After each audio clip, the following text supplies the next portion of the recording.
ये धरती लोकनायक जयप्रकाश नारायण और भोला सिंह जी जैसे जनसेवकों की कर्मभूमि रही है।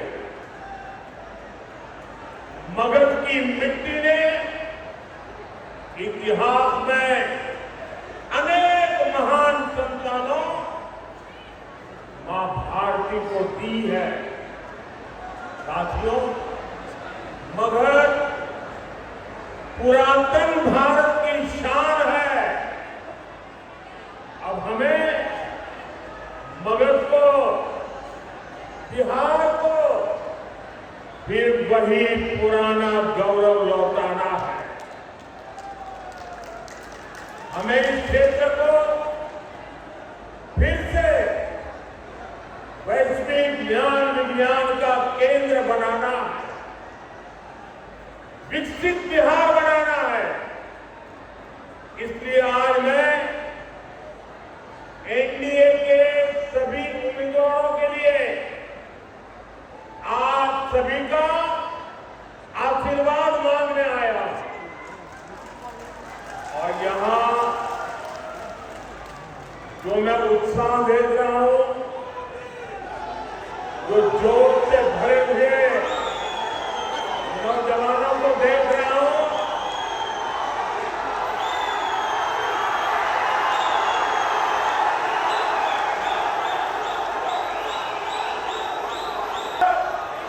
एनडीए सरकार एक बार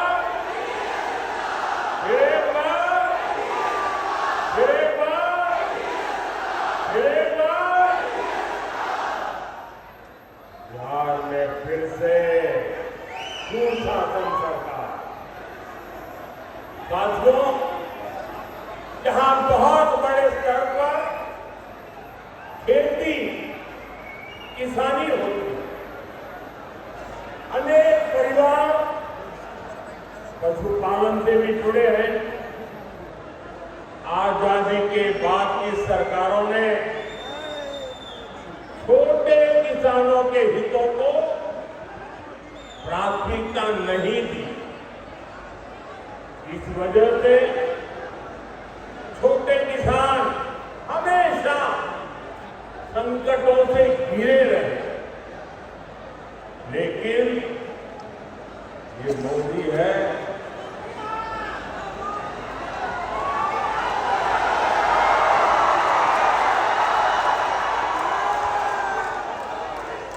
जिसे किसी ने नहीं पूछा,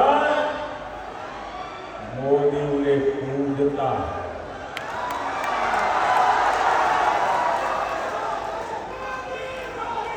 साथियों,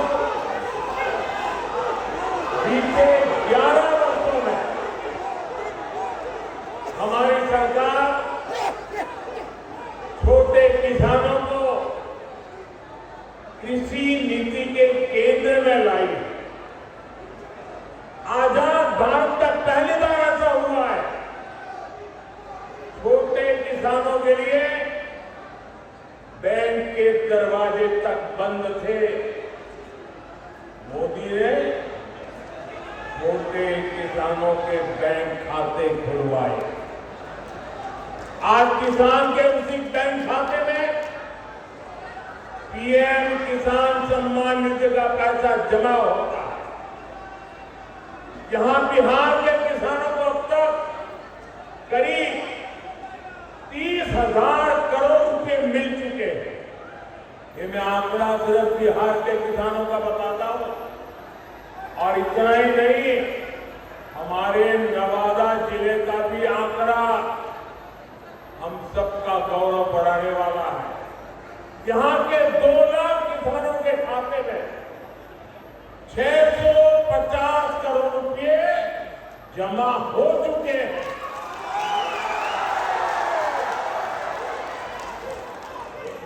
और मेरे भाइयों बहनों, याद रखिए, ये सारा का सारा पैसा बिना कमीशन और करप्शन के किसान के खाते में जमा हुआ है। अगर जंगल राज वाले होते, उनके साथी कांग्रेस वाले होते, तो आपके हक का सारा पैसा लूटकर अपनी तिजोरी भर लेते। और ये मैं नहीं कह रहा हूं, कांग्रेस के ही एक प्रधानमंत्री ने कहा था कि दिल्ली से 1 रुपया निकलता है तो गांव जाते जाते 15 पैसा हो जाता है।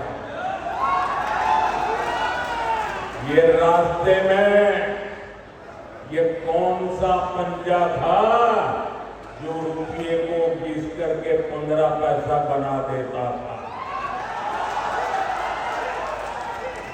साथियों, बिहार के लिए एनडीए का जो घोषणा पत्र आया है, उसमें तो किसानों और पशुपालकों को जगह उपहार मिला है। अभी किसानों को केंद्र सरकार, दिल्ली की सरकार पीएम किसान सम्मान निधि के 6,000 रुपये उनके खाते में जमा कर। अब बिहार एनडीए ने ये घोषणा की है कि यहां फिर से सरकार बनने के बाद भारत सरकार जो देती है उसके उपरांत 3,000 रुपये अतिरिक्त हमारे किसान साथियों को दे दिया जाएगा। साथियों, बिहार की इस मिट्टी ने आर्यभट्ट जैसे महान गणितज्ञ पैदा किए। बिहार की जनता का अंक गणित भी अच्छा है और सामान्य ज्ञान में भी उसका कोई मुकाबला नहीं। ये चारे वाले सोचते हैं कि बिहार की जनता को चढ़ा जाएंगे, जबकि इनकी रग रग की सच्चाई ये बिहार की जनता भली भांति जानती है। साथियों, आरजेडी हो या कांग्रेस, ये सिर्फ 2 परिवारों के ही इर्द गिर्द सिमटी हुई पार्टियां। एक बिहार का सबसे भ्रष्ट परिवार, दूसरा देश का सबसे भ्रष्ट परिवार। और इनके 2 परिवारों में ही बड़ा घमासान छिड़ गया है। यहां एक जंगल राज के युवराज है, उन्हें लगता है कि कांग्रेस के युवराज की पदयात्रा ने उन्हें ही पैदल कर दिया। और सोचिए, जंगल राज के युवराज को पैदल तो किया ही, सीएम पद के नाम पर कांग्रेस ने हामी तक नहीं भरी। इसके बाद आरजेडी ने भी कांग्रेस को सबक सिखाने की ठान ली। फिर पूरे देश ने देखा है कि कैसे आरजेडी ने बिहार कांग्रेस के अध्यक्ष के खिलाफ ही अपना उम्मीदवार उतार दिया। साथियों, आजकल ये दोनों दल एक दूसरे के बाल नोचने में लगे। और तो खबर ये है कि हर बूथ पर कांग्रेस के लोगों ने आरजेडी को हराने की ठान ली। आप देखिएगा, 11 तारीख को दूसरे चरण का मतदान खत्म होते ही कांग्रेस आरजेडी एक दूसरे का क्या हाल करते हैं, माथे फोड़ना शुरू कर देंगे।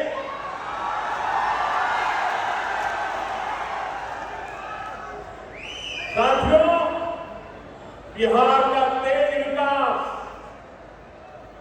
एकजुट एनडीए ही कर सकता है। आज बिहार में नीतीश जी का शानदार नेतृत्व है। साथ में हमारे पूर्व मुख्यमंत्री मांझी जी है, उपेंद्र कुशवाहा जी है, मेरे युवा साथी चिराग बाबू है, दिलीप जायसवाल जी है, सम्राट चौधरी है, विजय सिन्हा है। ऐसी एक सशक्त टीम हमारे पास। एनडीए सबको अवसर देता है, सबको सम्मान देता है, जबकि जंगल राज वालों के लिए सिर्फ और सिर्फ अपना परिवार सबसे ऊपर है। साथियों, जो पिछड़ा है वो हमारी प्राथमिकता है। एनडीए सरकार की कल्याणकारी योजनाओं में ये साफ साफ दिखता है। हर गरीब को पक्का घर मिले, ये मोदी का संकल्प है। हमारी सरकार ने गरीबों के लिए देश में 4 करोड़ से ज्यादा पक्के घर बनवाए।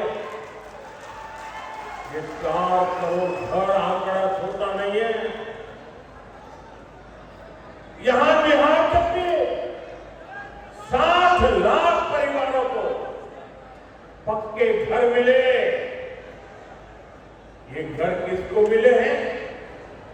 इन घरों के लाभार्थी गरीब, दलित, महादलित, पिछड़े, अति पिछड़े परिवार के ही लोग हैं। साथियों, नल से जल हो, गैस कनेक्शन हो, शौचालय हो, बिजली कनेक्शन हो, इसका सबसे बड़ा लाभार्थी भी वंचित समाज ही है। एनडीए सरकार मुफ्त अनाज और मुफ्त इलाज की भी सुविधा दे रही है, ताकि गरीब की, वंचित की चिंता कम हो। साथियों, यही तो सामाजिक न्याय की सच्ची परिभाषा है। और यह परिभाषा बिहार ने देश को दी। लेकिन इन भ्रष्ट परिवारों ने अपने स्वार्थ के लिए ही इसका उपयोग किया। मैं बिहार एनडीए की टीम को बधाई दूंगा कि आपने सच्चे सामाजिक न्याय के संकल्प को लगातार मजबूती दी। भाइयों और बहनों, मगध की इस धरती ने हर उतार चढ़ाव देखे। मैं यहाँ के सभी नौजवान साथियों को बहुत सतर्क रहने के लिए कहूंगा। मेरे नौजवान साथियों, मेरी बात गौर से सुनिए और अपने परिवार के जो बड़े लोग हैं, जरा उनसे मेरी बात की चर्चा कीजिए। आप सोचिए, जब आपके दादा दादी, आपके नाना नानी ने श्री कृष्ण बाबूजी का दौर देखा, उस दौरान बिहार नई उम्मीदों, नए भविष्य की तरफ आगे बढ़ा। शिक्षण संस्थान बन रहे थे, छोटी बड़ी मिलें, फैक्ट्रियां लग रही थी। लेकिन अगली पीढ़ी, यानी आपके दादा दादी, नाना नानी के बाद वाली पीढ़ी, मतलब कि आपके माता पिता, वो वाली पीढ़ी, और जब आपके माता पिता वाली पीढ़ी उनके जिम्मेवारी का समय आया तो जो आपके दादा दादी नाना नानी ने जो देखा था वो सारे सपने आपके माता पिता के आते आते चूर चूर हो गए, क्योंकि तब बिहार में जंगल राज ने पैर रख दिए।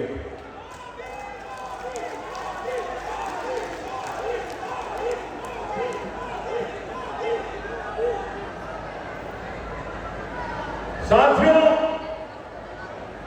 आरजेडी के जंगल राज की एक ही पहचान थी, और जैसा ही मैं बात बोलूंगा आप हर एक को लगेगा कि आपका मोदी सच बता रहा है। उनकी एक ही पहचान थी, कट्टा, क्रूरता, कटुता, कुसंस्कार, कुशासन और करप्शन। ये था कि नहीं था भाई? यही उनकी पहचान दे रहे थे। हर गली मोहल्ले में कट्टा चलता था, नहीं चलता था? आज दिन कट्टे का खेल होता था, नहीं होता था? जंगल राज की निशानियों ने मगध के गौरव पर नरसंहार का, समाज के में बंटवारे का दाग लगा। हालत तो ये थी, किसी कर्मचारी का वेतन बढ़ता था तो वो परेशान हो जाता था। ये दिल्ली में बैठे एयर कंडीशन कमरा वालों को समझ नहीं आएगा। अगर बिहार में किसी का वेतन बढ़ता था तो वो परेशान हो जाता था। क्यों? क्योंकि ज्यादा वेतन का मतलब था आरजेडी को ज्यादा रंगदारी देना। उस दौर में स्कूल वीरान हो गए, क्योंकि अध्यापकों के, उनके परिवारों के अपहरण होने लगे। माताएं बहनें जब तक रात शाम को ऑफिस का, स्कूल का समय पूरा होने के बाद वो दरवाजे के बाहर टिकटिकी नजर से देख रही थी, इंतजार करती थी कि मेरा बेटा बेटी सुखरूप शाम को घर लौट आए। जंगल राज के उस दौर में 10-20 नहीं, करीब करीब 37,000 अपहरण हुए थे। साथियों, नीतीश जी ने बहुत मुश्किल से बिहार को उस दौर से बाहर निकाला। आप बताइए साथियों, क्या आप, मैं नौजवानों आपसे पूछता हूं, मैं माता बहनों से पूछता हूं, आप मुझे बताइए, क्या जंगल राज को फिर से बिहार में लौटने देंगे? क्या जंगल राज को बिहार में आने देंगे? क्या आप कट्टा, दूनावी और रंगदारी के उस दौर को फिर से लौटने देंगे? साथियों, बिहार के लोगों ने दशकों तक जंगल राज के साथ ही नक्सली हिंसा का डबल अटैक सहा है। जब आपने 2005 में नीतीश जी की सरकार बनाई तो काम कर दिया था कि बिहार को नक्सलवाद, माओवादी आतंक से भी मुक्ति मिलकर रहेगी। और हमें बिहार को माओवादी आतंक से मुक्त कराने के लिए दिन रात एक कर दिया। आज तक आप देख रहे हैं, सैकड़ों की संख्या में नक्सली लोग हिंसा का रास्ता छोड़ रहे हैं। देश का संविधान जीत रहा है, शांति प्रिय देश जीत रहा है।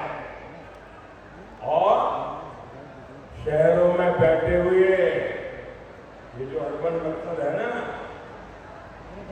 उनकी रातों की नींद खराब हो गई है, क्योंकि वे भी अब ये आतंकियों का, कभी माओवादी आतंक जो हाथ में हथियार लेके चलते थे, जब आज उनके हाथ में संविधान देखते हैं तो ये अर्बन नक्सलों की नींद उड़ जाती है। साथियों, मैं बिहार के युवाओं से, मेरी बहन बेटियों से कहूंगा, आपकी जिम्मेदारी बहुत बड़ी है। आप आरजेडी के लोगों का चुनाव प्रचार देखिए, उनके पांव पालने नहीं दिख रहे हैं। ये आरजेडी वाले अभी कैसी कैसी धमकियां दे रहे हैं चुनाव के मैदान में, रंगदारी के रंग से, माओवादी आतंक के लाल रंग से। मेरे भाइयों बहनों, हमें बिहार को बचाना है और ये हर नौजवान की जिम्मेदारी है, हर मां बहन की जिम्मेदारी है। साथियों, विकसित बिहार, विकसित भारत, ये हमारी प्राथमिकता है। एनडीए के सुशासन का फायदा आप हर तरफ अनुभव कर रहे हैं। 2005 से पहले बिहार में बिजली का भी हाल बेहाल था। बिजली के तार तो लगे थे, लेकिन लोग सोचते थे कि ये तो कपड़े सुखाने के लिए रस्सी लगी हुई है, और बिहार में लोग ये बिजली के तार पर कपड़े सुखाते थे। वो हाल बना कि हमारी सरकार है जिसने बिहार के गांव-गांव में बिजली पहुंचाने का इंतजाम किया। मैं आप लोगों से एक आग्रह करूंगा, आप में से जितने लोगों के पास मोबाइल है, जरा मोबाइल फोन निकालिए।